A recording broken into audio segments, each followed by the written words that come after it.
friends, welcome back to our channel. ఈ vlog is continuation of Bhadrachalam vlog part 2.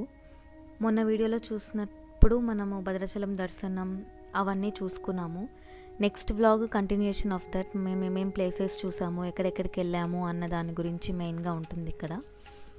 Last వ్లాగ్లో దర్శనం మాకు 12:30కి అలా అయిపోయింది.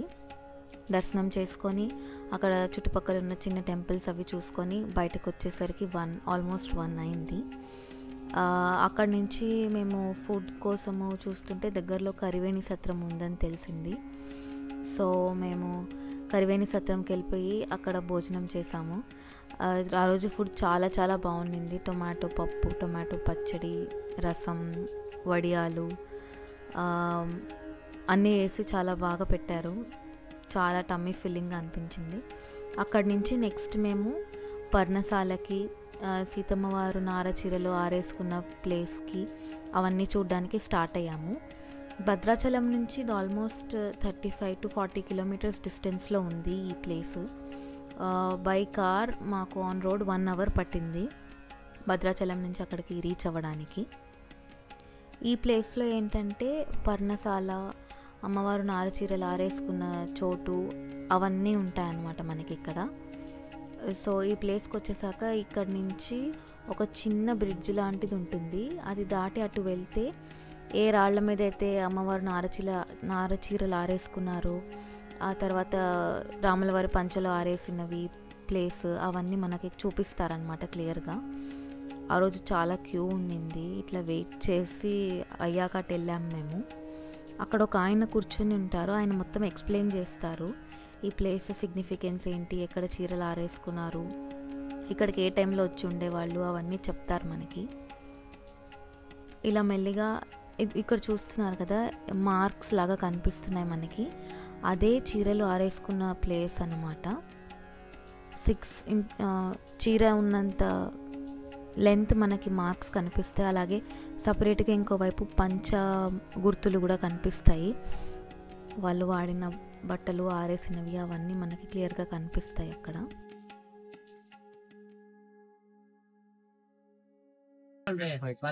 అయితే 10 గుంట పైన 4 ఉన్నాయి అక్కడ.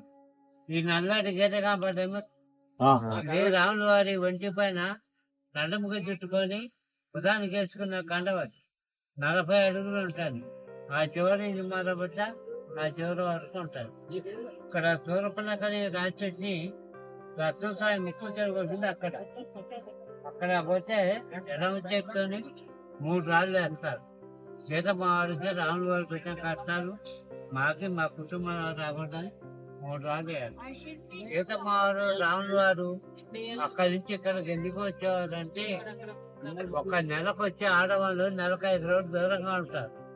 అమ్మవారు ఆ గోదావరిని వదిలిపెట్టి, ఫర్నిచర్ని వదిలిపెట్టి అక్కడెక్కడ ఉండకుండా రాములు వారిని వెంట పెట్టుకొని 5 రోజులు ఇక్కడికి వచ్చేవారు. అమ్మవారు ఇక్కడికి వచ్చి అమ్మవారి వాగులో స్నానం చేస్తా అంటే ఆ అమ్మవారి కాపలాగా నామది పెట్టిన రాయిందా, దాని మీద రాముల వారు కూర్చున్నారు.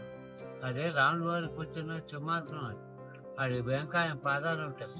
పాదాలు తాగి దండం పెట్టుకోవాలి. మరి అమ్మవారు ఆ గోదావరిని వదిలిపెట్టి ఫర్నిచర్లు పెట్టి ఇక్కడ గెనుకొచ్చేవారంటే నెలకు 5 రోజులు ఆడవాళ్ళు దూరంగా ఉంటారు. అక్కడి నుంచి ఇక్కడికి వచ్చేవారు.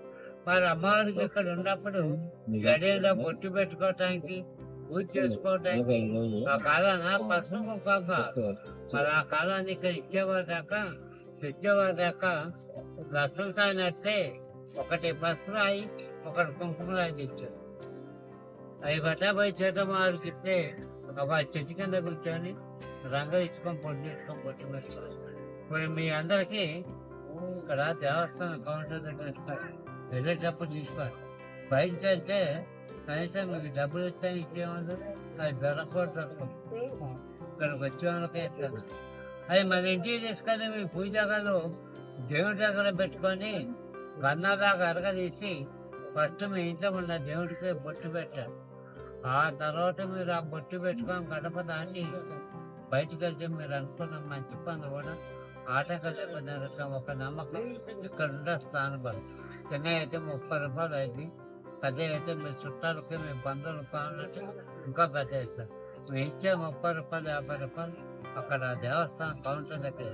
ఇక్కడ మేము ఉన్న ప్రదేశం సీతారాములు వారికి ఆకలి ఇస్తే రసం అడియంతా దిగి అడేంలో దొరికిన పనులు పలహారాలు ఉప్ప పూలు తెచ్చి ఇక్కడ పెడితే రాములు వారి చేత మాకు కలిసి ఒక భూమి చేసిన దాటి కంచమని ఆ రోజుల్లో పల్లాలు అంటే దాన్ని ఒక పంచదు. ఇప్పుడు ఈ బయట టైంకి వచ్చినప్పుడు ఆ నామాన్ని ఆ రాములు వారి పళ్ళాన్ని తాగి దండం పెట్టుకొని బొట్టు పెట్టుకోండి. మీరు వేసే దర్శనాలు కానుకలు అని ఉంటే ఆ పళ్ళల్లో పడేయకుండా మీ చెట్టు వదిలేదు. మీ ఇచ్చే 30 రూపాయలు 50 రూపాయలు అక్కడ ఇచ్చి అమ్మవారు బొట్టు తీసుకొని ఆ చివరికి వెళ్ళి చీర గుర్తులు అవన్నీ తీసుకుంటే జై శ్రీరామ్ దండం పెట్టుకొని అక్కడి నుంచి వాళ్ళు చెప్పినట్టు ఆ చీర గుర్తులన్నీ చూసుకొని పక్కన నుంచి వెళ్ళాము. ఇక్కడ ఒక అందమైన సీతమ్మ వారి రూపు బొమ్మ అన్నీ చేసున్నాయి. ఇట్లా బ్రిడ్జ్ మీద వచ్చినట్టే మళ్ళీ బ్యాక్ నడుచుకుంటూ వెళ్ళిపోవాలి మనము. నెక్స్ట్ వచ్చేసి ఈ ప్లేస్కి వెళ్ళాము. ఇక్కడ ఒక 3 రాళ్ళు తీసుకొని మనం వెనక్కి వేయాలి. దాని సిగ్నిఫికెన్స్ ఏంటో కూడా వాళ్ళు అక్కడ చెప్తారు మనకి. ఇప్పుడు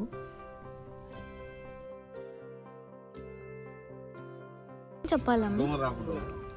సీతారాముల వారికి వచ్చిన కష్టాలు మాకు మా కుటుంబంలో ఎవరికి రాకూడదని నమస్కారం చేసుకొని లెఫ్ట్ హ్యాండ్తో 3 రాళ్ళు వేసుకొని వెళ్తారు.